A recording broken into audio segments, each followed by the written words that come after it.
자, 이제 본격적으로 교재를 나가겠습니다. 교재 이제 챕터 1은 서론 부분입니다. 이제 지난 시간까지 제가 설명한 내용과 상당 부분이 이제 겹치는데 또 이제 이 서론 부분에서 매우 중요한 내용을 다루고 이제 있습니다. 그래서 잘 자세히 공부하는 것이 매우 중요합니다. 자, 먼저 전기화학 반응의 특징 한번 제가 정리했습니다. 제가 여기에 이제 PPT로 정리한 것은 내용을 읽고서 그래도 가능한 한 여러분들이 이해하기 쉽게 정리한 것인데요. 이 PPT에만 의존하지 마시고 실제로 여러분들이 공부하실 때는 본문을 책을 이제 찬찬히 잘 읽어보시기 바랍니다. 이 책 모든 챕터 다 나갈 거 아닙니다. 가능한 한 빨리 끝내고 이제 생물 전기화학에 필요한 그 내용을 또 강의하겠습니다. 이제 그것을 이해하기 위해서 기본적인 전기화학 지식이 필요하기 때문에 이렇게 강의하는 것이고, 이런 기본적인 개념을 알고 있으면은 여러분들 아주 많은 도움이 될 것입니다. 자, 보시면은요, 전기화학 반응의 특징 제가 말씀드렸죠. 산화와 환원은 동시에 일어나게 됩니다. 산화만 일어날 수 없고 환원만 일어날 수 없다. 절대로 불가능합니다. 근데 개념적으로 산화와 환원을 따로 떼서 우리가 고려할 수 있다, 이렇게 말씀드렸어요. 그래서 이제 이 과목에서는 주로 전극을 통한 전자 전달에 대해서 다룹니다. 이게 무슨 얘기냐? 산화와 환원이 일어나는데 용액 중에서 그냥 그 물질들끼리 서로 이제 충돌해서 반응해서 반응이 일어날 수 있어요. 예를 들어서 그 용액에 여러분 세릭 이온 있죠? 세리움 사가 이온이 있습니다. 약간 뭐 컴파운드가 비싸긴 하지만은 얼마인지 구할 수 있어요. 그리고 이제 철 이가 이온이 있어요. 철 이가 이온. 그 두 물질을 들어있는 용액을 한번 섞어보세요. 그러면요, 세륨 사가가 철 이가 이온을 아주 즉시로 산화시켜서 세륨은 사가는 3가로 되고 철 이가 이온은 3가로 됩니다. 그죠? 이제 그렇게 해서 용액 중에서 반응이 일어날 수 있는데 이제 그것은 사실은 그렇게 큰 응용성은 없습니다. 그래서 전기화학 반응이 정말로 많은 응용성을 갖기 위해서는 이제 전극을 통한 전자 전달에 대해서 배워야 됩니다. 그죠? 그러니까 전극을 꽂아 놓고 그 전극을 통해서 전자가 용액 중에 있는 어떤 물질에 이동한다든지, 아니면 물질로부터 전극에 전자가 이동한다든지, 이제 그런 과정을 이제 두루 다룰 것입니다. 그러니까 항상 이제 전극이 들어 있구나, 그것을 여러분들이 항상 염두에 두시면 되겠어요. 그래서 이제 그런 전자 전달을 말이죠, 헤테로지니어스 차지 트랜스퍼라고 이렇게 얘기를 해요. 잠깐만요. 왜 그러냐? 여기 보십시오. 여기 이 선이 하나 있어요. 그래서 왼쪽은 전극입니다. 전극은 대체로 고체죠. 그죠? 수은 같은 거야 물론 액체긴 하지만은 고체입니다. 왼쪽은. 그 오른쪽은 이제 용액이죠. 그죠? 용액에는 이온이 있죠. 그래서 예를 들어서 전극으로부터 전자가 용액 내에 있는 어떤 성분으로 이동을 했어요. 근데 이 전극은 대체로 고체고 그 용액은 액체이기 때문에 상이 틀리죠. 그래서 이런 것을 이제 차지 트랜스퍼, 왜냐하면 전자 이동하고 하니까 전자도 전하의 일종이죠, 그죠? 근데 이제 상이 틀리다고 해서 헤테로지니어스라는 말을 씁니다. 그죠? 그래서 이런 식의 전자 전달 또는 넓게 얘기해서 전하 전달을 헤테로지니어스 차지 트랜스퍼 또는 헤테로지니어스 일렉트론 트랜스퍼라고 이렇게 얘기를 합니다. 그러면은 아까 제가 말씀드린 대로 세리움 사가 이온이 같은 용액 내에서 그리고 철 이가 이온을 산화시키는 것은 그럼 뭐라고 그러죠? 그렇죠. 그거는 호모지니어스 차지 트랜스퍼 또는 호모지니어스 일렉트론 트랜스퍼라고 이렇게 얘기를 합니다. 그래서 이 반응은 물론 이 반응은 이제 환원만 나온 거죠. 우리가 개념적으로 한쪽만 본다고 그랬어요. 이 반응이 일어나기 위해서는 다른 쪽은 반드시 다른 쪽 전극에서는 산화가 일어나게 돼 있습니다. 어쨌든 한쪽만 보는 거예요. 그래서 구리 이가가 전자를 받아서 두 개죠. 구리 금속으로 된다 이겁니다. 근데 여기 한번 보십시오. 그럼 전자가 어떻게 이동하느냐? 이것은 전극이고 이거는 용액이죠. 이건 고체고 그렇죠? 그래서 전자가 이동하기 위해서는 이 전극 고체를 떠나서 용액 중에 있는 어떤 성분으로 가야 됩니다. 근데 잘 보십시오. 만약에 용액 중에 이 구리 이온이 하나가 있는데 전극으로부터 좀 멀리 떨어져 있다 한번 해보십시오. 그러면은 전자가 잘 이동을 하겠어요? 멀리 떨어져 있을 때 전자가 이동하기 위해서는 그 간격을 뛰어넘어야 되는데 전자는 그럴 수가 없어요. 거의 그럴 수가 없습니다. 그 이 성분이 전극 표면에 아주 가까이 있을 때, 그죠? 아니면 딱 접촉을 하고 있을 때 전자 전달이 일어나요. 얼마나 가까이 있다는 말씀입니까? 여러분들이 그렇게 물으시면 그건 아주 좋은 질문입니다. 나노미터 정도 그 거리 이내에 있을 때 전자 전달이 이동해요. 그런 현상을 터널링이라고 합니다. 터널링. 그죠? 터널. 여러분 터널 아시죠? 터널. 이제 이쪽 지역하고 저쪽 지역이 있는데 산으로 가로막고 있어요. 그 산을 넘어서 가야 되는데 아니면 산에다가 여러분요 터널을 뚫으면 직접 갈 수 있죠. 이제 그런 거랑 마찬가지예요. 이렇게 직접 전달을 이렇게 터널링이라고 합니다. 이 터널링은 말이죠. 그 전극과 요 성분이 거리를 D라고 하면요. 이 거리에 아주 민감합니다. 거리가 좀이라도 멀어지면요. 엑스포넨셜하게 감소를 합니다. 그러니까 이 전자 전달이 원활히 일어나기 위해서는 이 성분이 전극 표면에 아주 가까이 접촉하고 있으면 제일 좋죠. 그런 상태가 되어야 된다 이겁니다.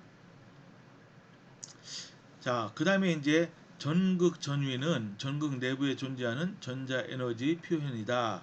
우리가 이제 이 전극을 가지고 우리가 실험을 되게 하니까 전극의 외부에서 여러분 그 파워 서플라이 그죠? 그러니까 이제 전압을 공급할 수 있는 뭐 배터리 같은 거를 이제 연결할 수가 있습니다. 그래서 배터리 전압을 바꾸면은 전극의 전극에 있는 그 전자의 에너지 레벨이 바뀌게 되는 거예요. 그죠? 그러니까 뭡니까? 다른 말로 하면은 전극 전위는 전극 내부에 존재하는 전자 에너지를 표현하는 방식입니다. 그죠? 전극 전위는 뭐죠, 여러분요? 전위는 단위가 볼트죠. 그죠? 그 전자 에너지 단위는 뭡니까? 이건 줄이죠, 줄. 그죠? 근데 이 볼트하고 전위하고 에너지가 단위가 완전히 틀린 겁니다.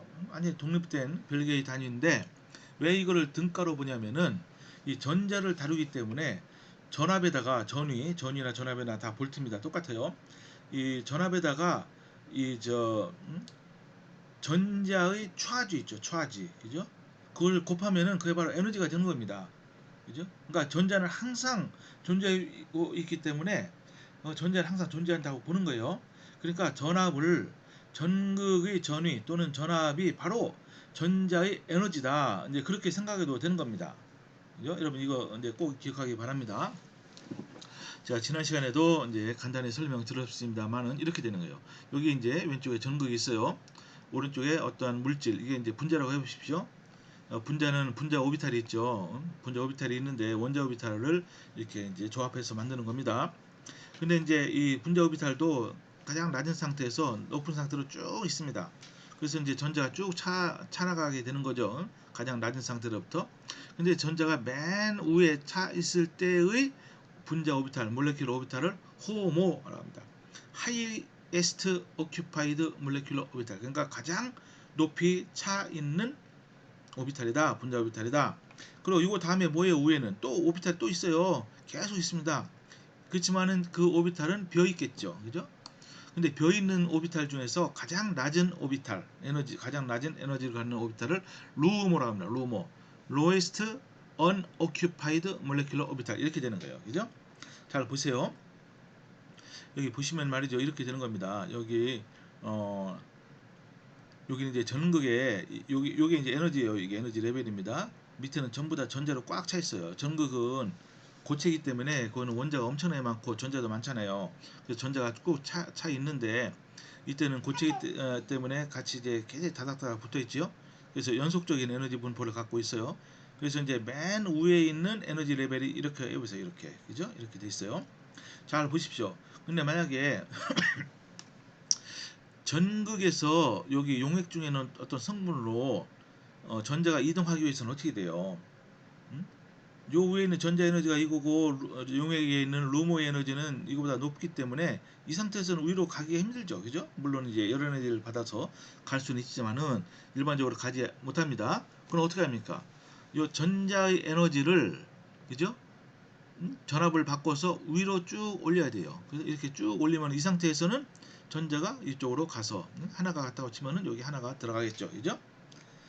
그래서 이제 이 전자의 에너지를 어떻게 올리느냐? 전압을 바꾸면 올릴 수 있다고 그랬습니다. 근데 여러분 여기는 항상 이제 주의할 것이 이 전자는 음전하를 띠고 있기 때문에 여기서 보면은 요 위쪽이 많았습니다. 밑에 쪽이 플러스예요. 그죠? 우리가 일반적으로 되게 이제 위쪽 또는 오른쪽을 플러스로 이제 우리가 생각하는데 이 전기화학에서만큼은 달라요.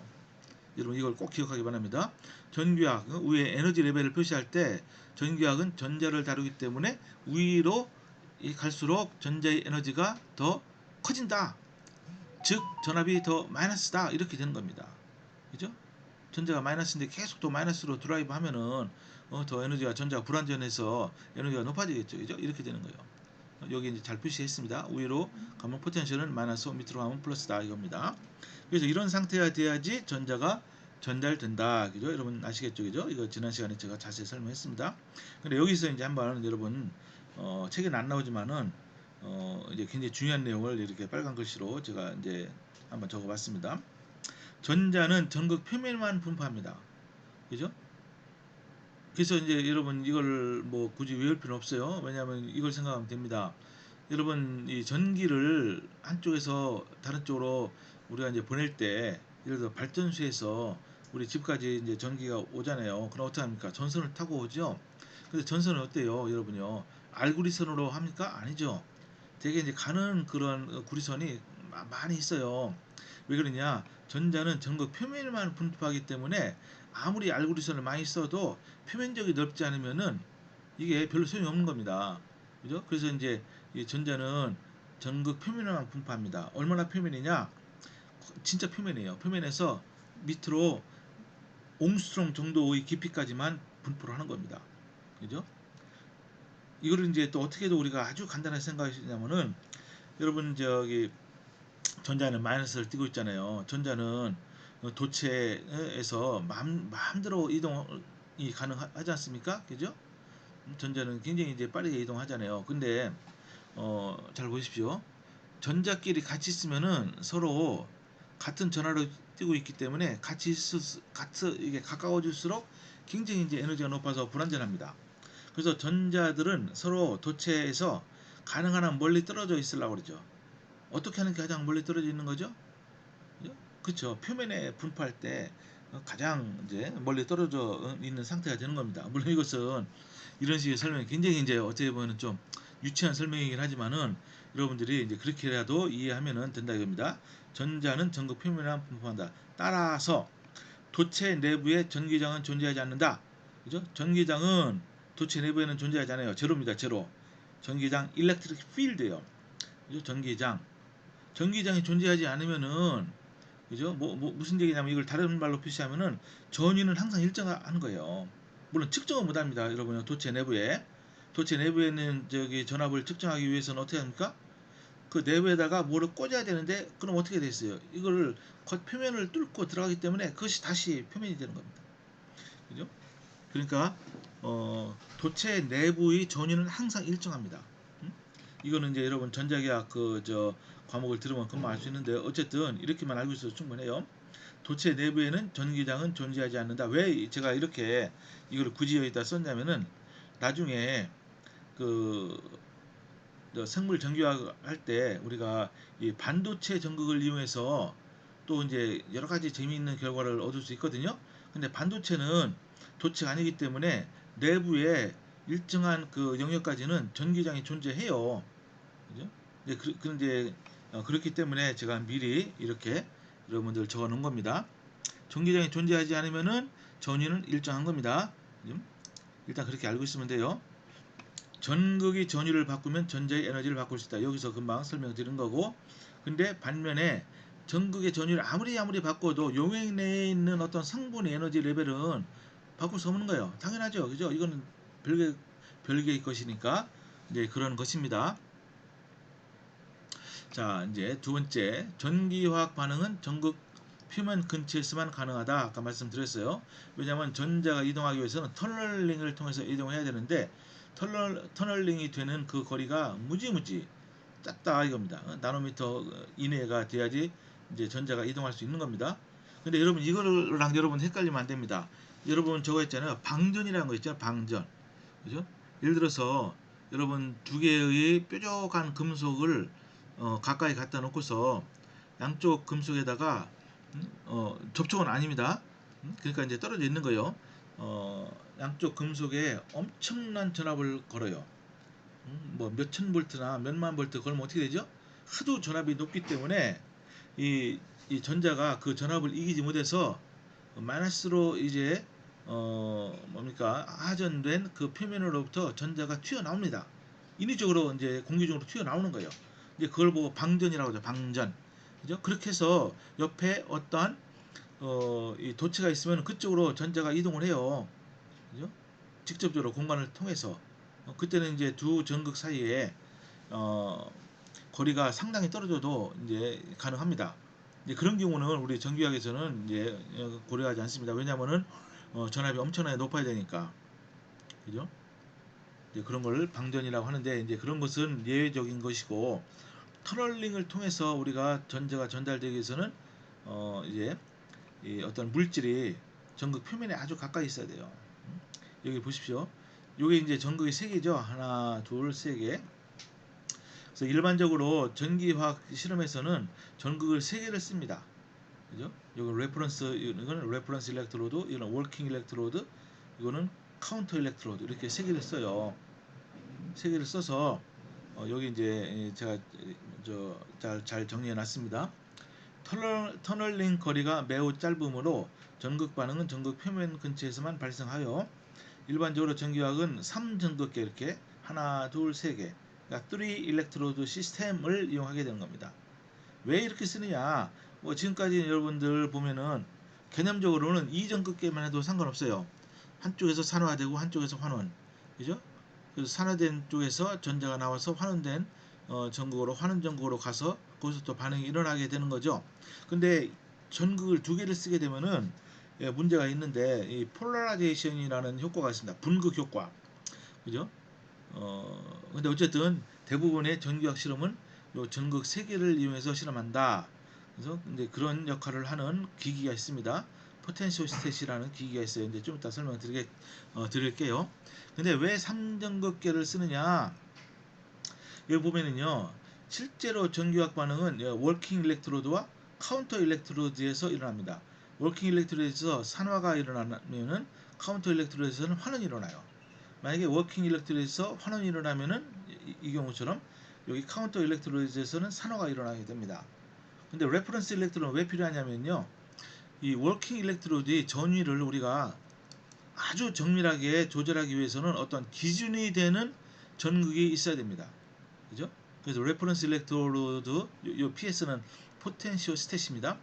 또 때때로 이제 파워 서플라이라고도 씁니다.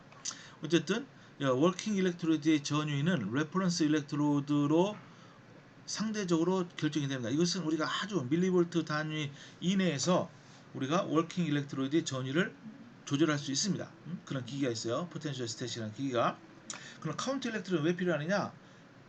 당연히 여기서 산화가 일어나면 뭐 그 반대의 전기력 반응이 일어나기 위한 이 전극이 필요하기 때문에 집어넣는 거예요.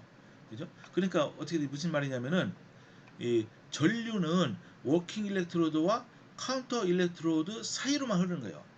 레퍼런스 일렉트로드는 전류가 흐르지 않습니다. 그죠? 여러분 이게 굉장히 중요한 겁니다. 일단 그렇게 여러분 알고 있으면 돼요. 그죠? 잘 보세요. 전류는 여기 전자가 흐름이 전류죠. 여기서 이제 이쪽에서 카운터 일렉트로드에서 전자가 나와서 워킹 일렉트로드 갑니다. 이쪽에 이제 산화 이제 된 거예요. 그러니까 파워 서플라이 또는 포텐셜 셋에서 여기 플러스로 걸어줍니다. 그럼 당연히 이쪽은 마이너스가 되겠죠, 그죠? 그러니까 전류는 이렇게 되는 거예요. 이렇게 흐르겠죠, 그죠? 이렇게 용액 중에는 이온이 이동해서 이렇게 흐르게 되겠죠, 그죠? 이온은 플러스 이온은 이쪽에서 카운터 쪽에서 워킹 일렉트로드로 가고 그죠? 마이너스 이온은 여기 워킹 일렉트로드에서 카운터 쪽으로 갑니다. 왜 그렇게 되죠? 여기 보니까 워킹 일렉트로드에서 보니까 이게 양이온이 어떻게 됩니까? 계속 소모가 되죠. 중성으로. 그러니까 이제 양이온이 없어지니까 양이온이 오른쪽에서 왼쪽으로 오거나 또는 음이온이 왼쪽에서 오른쪽으로 가면 됩니다. 그러니까 용액에서는 이온이 이동하는 거예요. 그죠? 이렇게 되는 겁니다. 여기다가 잘 정리해 놨습니다. 여러분 말로만 설명하면은 나중에 여러분 헷갈리기 쉬우니까 아예 이렇게 문장으로 정리해 놨어요. 전류는 워킹 일렉트로드와 카운터 일렉트로드 사이만 흐른다. 레퍼런스로는 전류가 흐르지 않는다. 그죠? 예, 이렇게 했습니다. 근데 이제 이렇게 됐는데요. 몇 가지 의문이 남죠. 우리가 이렇게 두 가지 반응을 동시에 고려하는 경우도 있지만은 일반적으로 우리가 어떤 물질의 전기학 반응을 우리가 알고자 할 때는 워킹 일렉트로드에서 반응을 시키는 거예요. 카운터 일렉트로드에서 어떤 반응이 일어나는지 우리가 별로 관심을 안 둬도 상관없어요. 그죠? 즉 워킹 일렉트로드의 반응이 우리 관심사다. 일반적으로 이제 그렇습니다. 자, 그 다음에 이제 페루센을 한번 반응의 예를 한번 들어보도록 합니다. 페루센. 요게 이제 페루센입니다. 요게 페루센. 페루센은 뭐냐면은 이게 이제 굉장히 유명한 물질이에요. 페루센. 요게 이제 유기물이거든요. 요게 뭡니까 이게? 어, 저 사이클로펜타다이엔이에요. 사이클로펜타다이엔. 이것이 URL로 있고요. 그 중간에 이 철이 있습니다. 철. 철은 일반적으로 플러스 2가를 띠고 있어요. 그죠? 그리고 요 사이클로펜타다이엔은 이것은 마이너스를 차지를 띠고 있습니다. 그래서 이렇게 생긴 아주 희한한 물질이 언제죠? 몇십 년 전에 요 물질이 이제 합성이 됐어요. 근데 이때는 이거는 뭡니까? 이거 보고 파이 컴플렉스라고 합니다. 여기 사이클로펜타다이엔이니까 이것도 파이 일렉트론이 5개가 있죠. 이것도 파이 일렉트론이 5개가 있습니다. 저 중간에 철 이온이 샌드위치적으로 이렇게 돼 있는 거예요. 그죠? 근데 이것이 뭡니까? 이것이 그 당시에는 없던 새로운 물질입니다. 물론 매년 유기 합성을 통해서 새로운 물질이 엄청나게 합성이 되지만은 이 물질은 특별한 거예요. 종류가 다릅니다. 그죠? 분자의 종류가 달라요. 그래서 이 물질을 합성한 베르너라는 사람이 아닌가요? 잠깐만요. 어쨌든 이게 이제 노벨상을 받은 이런 화합물이에요. 이 물질 합성해서. 잘 보세요. 근데 이 물질이 전기학적으로 굉장히 관심이 많은데 왜냐? 이 물질이 산화 환원을 아주 잘합니다. 그러니까 여기에 보는 산화된 상태는 이렇게 된 거예요. 이 전체가 플러스 1가를 띠고 있어요. 이게 전자를 받아서 환원이 되면은 이게 중성인 형태로 됩니다. 자, 이걸 보십시오. 한번 요 그림을. 여기 보시면은 요게 이제 오른쪽이 시간축이고 그 왼쪽 여기 저 y축이 이제 전압입니다. 전압. 그러니까 무슨 얘기냐? 요 물질을 이렇게 이제 환원을 시키는 겁니다. 환원을 여기서 이제 근데 이제 환원이 되기 위한 전압이 있을 거 아닙니까? 그 전압만큼 더 마이너스로 우리가 보내줘야 되는 거죠. 그래서 이제 일단은 처음에 시작할 때는 이 전압은 요 물질이 여전히 산화된 상태로 존재하게 하는 이 전압이에요. 그래서 이제 쭉 시간을 두고 이제 전압을 이제 우리가 걸어주는데 어떠한 시간 예를 들어서 요 제로라는 이 시간에 전압을 갑자기 E2로 바꾸는 겁니다. 어떻게 바꾸느냐? E2 그러니까 요 물질이 환원될 수 있을 만큼 충분한 마이너스 전압을 걸어주는 거예요. 그러면은 이게 이때 순간적으로 바꾸니까 이때 이 순간에 전자가 요쪽에 요 산화된 상태의 페로센에 들어가서 환원되겠죠. 그죠? 요 반응이 일어났죠. 그래서 이것을 이제 포텐셜을 쭉 가다가 딱 계단 형식으로 딱 올렸어요. 그죠? 이거 보고 이제 전위 계단 실험이다 이렇게 얘기합니다. 근데 이것을 우리가 이제 그러면 어떻습니까? 전극 표면에서 요 페로세늄이라고 합니다. 이거는 페로세늄, 요 플러스 차이를 띈 것은요. 그죠? 페로세늄 이렇게 얘기를 해요. 이거는 그냥 페로센이고, 그죠? 요 산화 상태된 요 물질이 농도 분포가 어떻게 되겠느냐? 전극 표면에서 이거를 여기다가 그림으로 그린 겁니다. 여기 이제 색깔 친 것은 제가 이제 인위적으로 이제 여러분 교과서에 있는 그림에다가 이제 여기다 집어넣은 겁니다. 잘 보십시오. 이때는 여기 x축은 전극 표면으로부터의 거리입니다. 그러니까 여기가 전극 표면이고 오른쪽으로 갈수록 이 벌크 용액 중에 벌크 상태로 가는 거예요. 그리고 요 Y축은 요 페르세늄 이온의 농도예요. 농도. 요게 이제 최초의 농도가 됩니다. 맨 위가. 근데 잘 보십시오. 시간이 딱 여기 제로가 되기 전까지는 어떻게 되겠어요? 전극 표면에서의 농도나 벌크에서의 농도나 똑같겠죠. 아직 반응이 안 일어났으니까. 그러니까 이렇게 되죠. 이렇게. 그죠? 이렇게 쭉 되는 겁니다. 근데 이제 전압을 이 순간에 딱 바꿨어요. E2로. 근데 E2는 굉장히 충분히 마이너스 전압이라서 전극 표면에 있는 요 페로세늄 이온이 전부 다가 페로센으로 환원됐어요. 그러니까 어때요? E2로 딱 바꿔지는 순간에 전극 표면에서의 농도는 어떻습니까? 페로세늄의 농도는 전부 다 이러고 바꿨으니까 제로가 되겠죠. 제로. 그죠? 근데 어때요 이게? 제로가 됐는데 그 전극 표면에서 조금 떨어지는 것은 어떻게 됩니까? 아직 반응이 일어나지 않겠죠. 그렇지만은 쭉 반응이 시간이 지남에 따라서 이 표면에서가 농도가 제로고 이제 벌크에서 농도는 제로가 아니기 때문에 농도 차이에 의해서 벌크에서부터 표면으로 그 이온이 저 페르세늄 이온이 이동을 하는 겁니다. 그죠? 이동을 해요. 이동을 하니까 어때요? 여전히 전압은 계속 걸려 있기 때문에 이 투로 전극 표면에서는 농도는 제로가 되고 시간이 지남에 따라서 처음에는 이렇게 굉장히 여기 농도 저 기울기가 급하다가 그렇지만 여기 쭉 가면 이제 이건 약간 이렇게 기울어집니다. 시간이 계속 지나면 어떻게 돼서 이게 이제 계속 그 저 전극 벌크로부터 전극 표면으로 이온이 이동하기 때문에 이렇게 농도 기울기가 점점 이렇게 낮아집니다. 이렇게 그죠? 이렇게 점점 낮아져요. 이렇게 그죠? 여러분 이거 이해하시겠죠? 나중에 이런 기법을 이게 뭡니까? 포텐셜 스텝이라고 합니다. 전위 계단 실험이라고 얘기해요. 이것을 여러분들이 나중에 알게 될 겁니다. 그러니까 뭡니까? 전극의 표면에서 어떤 물질이 순간적으로 다른 물질로 바뀌면은 전자를 받아서 또는 전자를 잃고 바뀌면은 어떻습니까? 이 농도 차이가 있기 때문에 벌크에서 전극 표면으로 이제 저 물질이 이동을 해요. 이제 그런 것을 우리가 디퓨전이라고 합니다. 디퓨전. 그죠? 확산. 우리말로 하면 확산. 그죠? 그래서 이제 시간이 가면은 요 디퓨전을 나타내는 그 거리가 있어요. 그 레이어, 디퓨전 레이어, 요 거리가 점점 확장이 되는 거예요. 그죠? 딱 이 투로 스텝을 한 그 순간에는 여기 보세요. 여기 요 커브를 보시면은 디퓨전 레이어가 굉장히 작다가 시간을 계속 가만 놔두면 점점 요 디퓨전 레이어가 점점 이제 커지죠. 그죠? 이렇게 되는 겁니다. 여기에서 제가 자세히 여기다가 설명을 해 놨으니까 여러분 한번 참고하기 바랍니다. 일단 여기서 잠시 멈추도록 하겠습니다.